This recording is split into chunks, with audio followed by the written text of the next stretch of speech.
Okay, so now that we've figured out who we're reaching out to and when we're reaching out to them, how do we pitch the media? Okay, this is the big one here. So get your pencils out and start taking some notes. First and foremost, I want you to hold up your hand and say, as a student of Sparkle School, I solemnly swear never to send out another press release ever again. Okay, press releases died with fax machines. Never send out anything that says for immediate release ever again. We don't live in a world of a for immediate release, okay? It doesn't exist. Nothing is for immediate release anymore. If you get a phone call that Mark Zuckerberg wants to buy your business, I will give you the permission from Sparkle School to send out something that says for immediate release. Other than that, you don't need to do it. Okay, we're talking about features here ultimately. We're not talking about breaking news or anything that's really earth-shattering. So anything that you send out to a journalist is really going to be more of a pitch. Okay, and so how do we send a pitch? Well, it's actually quite simple because the information that used to go into those old school press releases is still relevant. It's just presented differently. So your fourth grade who, what, when, where, why, that's really it.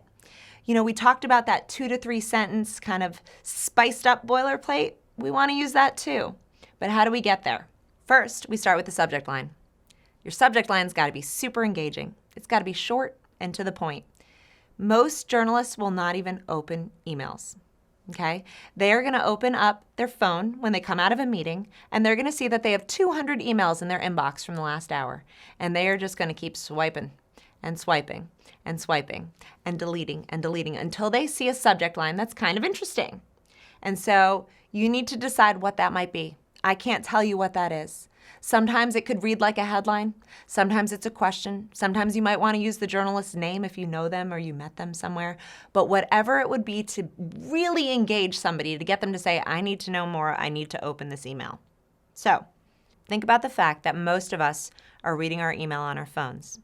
So when you used to be able to write a pitch that was, say, 10 sentences or so, in today's world that doesn't fly. Why? Because we're reading them on our phones. And when you open up an email that's 10 sentences in your phone, it looks like a printed version of the thesaurus. It goes on forever. And again, a journalist will look at that and say, nope, I can't right now. So you want to keep it short and to the point, which is again why we talked about 2 to 3 sentences. That's all you get. Your opening line should be something that engages them. It should be a question maybe that is talking about a new trend or an overarching topic that you're about to pitch. What are you pitching to the media? What's the story that you want them to tell? What's exciting and new and different? And follow that up with 1 to 2 sentences of background information of what's relevant and what you're offering. And then include your website, because again, a journalist is going to decide whether or not they want to feature you, whether or not they want to step into your 4 walls based on your website. I promise you, if a journalist is interested, they are going to ask for more information.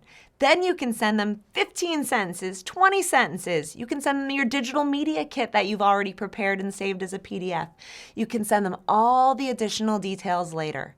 But for now, all you get is one very quick chance. And I know it's hard. This is probably the hardest thing you're going to do is write the pitch because it's got to be short. You'll probably write it and then have to delete and delete some more and cut out some more. You have to make every single word count in a pitch because you get so few of them. It's kind of like writing a Twitter post with 140 characters, okay? Every word needs to count. And then offer additional information. So say to a journalist after your 3-sentence pitch and after your question, if you're interested, we have high-res images. We have great footage. Check out our website. Hope to hear from you soon. That's it. That's how you pitch a journalist. It's simple. It's to the point. And I know it's frustrating. It's hard because you have so much to say, but you don't get a chance to say it in the pitch. A couple of things I want you to be careful of. First and foremost, be careful of the word exclusive. If you plan to honor the word exclusive, then you can go ahead and use the word exclusive. But in many cities, there are multiple media outlets. There might be competing newspapers, competing television stations. You can't offer an exclusive story to 4 different media outlets. Okay, if you have one favorite, then absolutely offer the exclusive, but that means you can't reach out to anybody else until you secure that story. So be careful of the word exclusive. There are ways around this. It's quite simple. Offer different angles to different outlets. So if you want to pitch both of your local TV stations, come up with the business side of one story and the news side of another. But you've got to change it up a little bit. Maybe you change who's being interviewed in each of the stories. But you can't offer an exclusive if you plan to offer it to somebody else. The other thing I want you to avoid are fancy buzzwords, okay? Those words that we all use to sell people all the time. We're in the business of selling most of the time, right? So those great adjectives, the best, the most innovative, don't use them. Journalists see right through them, okay? The only adjective that journalists are interested in is new. That is the only one. The rest of them, they sort of do like a mental strike through, you know, that little line that crosses out. That's what they're doing when they see those adjectives. So you need to tell them what makes your product the most innovative. What makes it the best? Says who?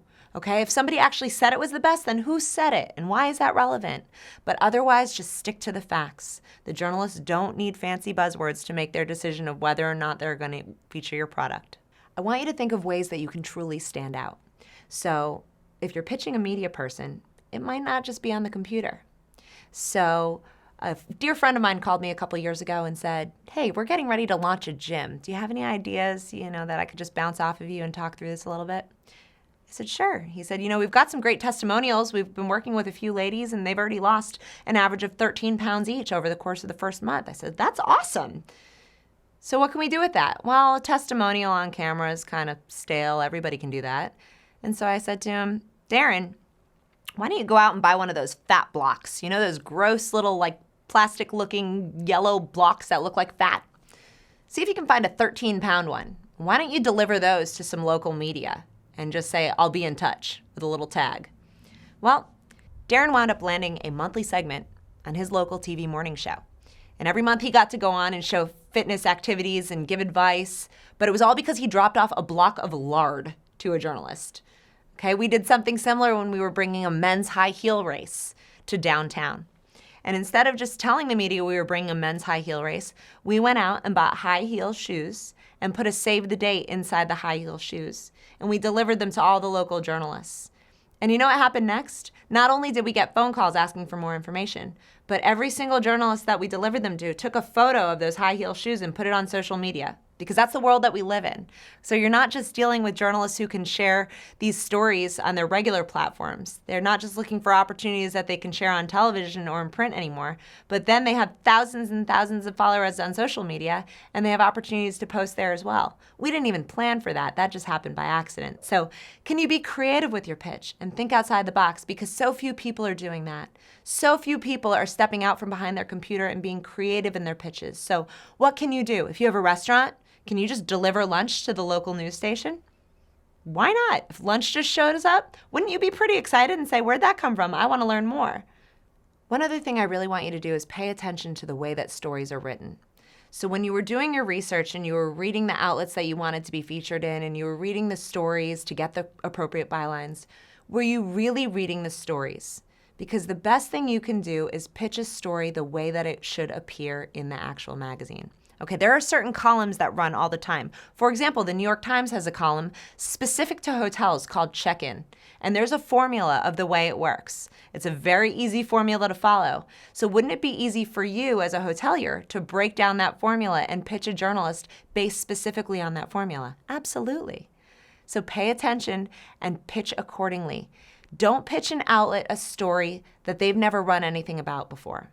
Okay, you're not going to get them to change the mold. It's just not going to work. So if it's not a right fit, it's not a right fit. And that's okay. You have plenty of other places to go and plenty of other places to tell your story. You also do need to realize that not everything is newsworthy. And this can be hard too. A lot of times we'll work with people that will send us information on a daily basis. And a lot of times we just have to say, there's nowhere for us to send that. Not everything that you're doing is exciting and newsworthy, and you can't reach out to the same journalists day after day after day after day, and they're covering your beat. So that is your journalist that you need to be working with, but you can't bombard them with information. So you've got to limit the amount of information that you're sending out. You've got to figure out, okay, this information isn't necessarily newsworthy, but maybe it could play into a bigger picture story down the line. Maybe we've got a major anniversary coming up and we could put this into that. Maybe it's a one-liner as part of a bigger pitch. But just try to figure out the difference between something that's really going to grab attention and something that you just feel obligated to send out. Okay, I want to give you a really creative example of how to pitch the media. So I think I mentioned earlier, we work with a weight loss resort. And who needs to lose a little bit of weight other than any average person? New moms, right? New moms have a couple extra pounds left. They're maybe not feeling so great. They're probably a little tired, could use a little wellness getaway. So we did something pretty creative, and we went through our inbox. And you get those out-of-office response emails a lot of times from anyone who's on vacation. Well, we had gotten a good amount of out-of-office responses from journalists who actually had been out on maternity leave. And they were very clear in saying, I'm out of the office on maternity leave, and I'll be back on such and such a date. So we went through and actually reached out specifically to those journalists and said to them, we know you're a new mom. We know you're tired. We know you need a break, and you might have those last 5 pounds to lose. So come to the weight loss resort. Come stay with us whenever you want. And I'll tell you what, it's been the highest return rate on responses that we've ever had on a pitch. Specifically because we reached out to people that we knew were the exact audience. We knew their story. We knew what was going on in their lives. We knew what they would be interested in and what would tug at their personal heartstrings. So pay attention on social media. Pay attention to out-of-office responses. Whatever's going on, whatever information that you have that you can use to get your foot in the door, go ahead and use it. So today's worksheet is hard. I want you to write a timeless pitch for your brand. So this means something that you can use year-round. It's not necessarily tied to a holiday or a specific event or a specific time of year, but a very general pitch that would introduce somebody to your brand and make them say, I want to cover this. I want to tell more of this story. It's got to be short, it's got to be to the point, and make sure it has your website.